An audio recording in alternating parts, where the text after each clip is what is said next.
বাড়িতে থাকা কিছু উপকরণ দিয়ে চটজলদি তৈরি করুন চিকেন ভেজিটেবল স্যুপ। এর জন্য পুরো ভিডিওটি আপনাদের দেখতে হবে।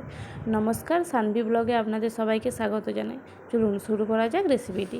এর জন্য চিকেনগুলোকে ভালোভাবে ধুয়ে নিয়ে এতে আমি গোলমরিচের গুঁড়ো আর লবণ মিশিয়ে রেখে কড়াইতে তেল গরম করতে দিয়েছিলাম। কড়াইতে তেল গরম হয়ে যাওয়ার পর চিকেনের টুকরোগুলো ভালো করে দিয়ে দিয়েছিলাম। যতক্ষণ না ব্রাউন হচ্ছে ততক্ষণ চিকেনের টুকরোগুলো আমি উল্টে পাল্টে দিচ্ছিলাম না।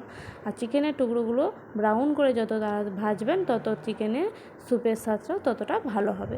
এবার এতে আমি অ্যাড করেছিলাম কিছু পেঁয়াজ কুচি, আদা কুচি, রসুন কুচি। এটাকেও চিকেনের সাথে সুন্দরভাবে ভেজে নিচ্ছিলাম। যতক্ষণ না একটা স্মেল আসে ততক্ষণ এটা ব্রাউন করে ভাজতে থাকবেন। এটা কিন্তু অল্প আঁচেই ভাজতে থাকবেন। একটা আমি তুলে দেখাচ্ছি কতটা আমি ব্রাউন করে ভেজেছি।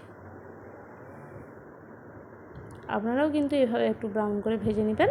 এরপর আমি এতে কিছু সবজি অ্যাড করেছিলাম। সবজির মধ্যে টমেটো কুচি, ক্যাপসিকাম, গাজর আর একটু বাঁধাকপি নিয়েছিলাম। আপনারা চাইলে এখানে একটু সুইট কর্ন এবং বিনসও নিতে পারেন।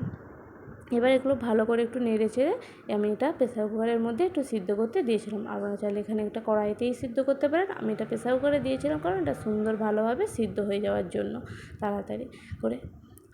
এবার এটা ভালোভাবে প্রেসার কুকারে ঢেলে নিয়ে এতে একটু জল, লবণ, একটু গোলমরিচের গুঁড়ো, একটু গোটা গরম মশলা দিয়েছিলাম।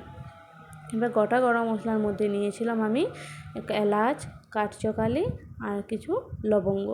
এবার এটা আমি সিদ্ধ হওয়া পর্যন্ত আমি এটা অপেক্ষা করব। এটা ভালোভাবে সিদ্ধ হয়ে যাওয়ার পর এটাকে ভালোভাবে আমি ঢেলে নিয়েছিলাম। ঢেলে নিয়ে ভালো করে চিকেনের টুকরোগুলো বেছে নিয়েছিলাম।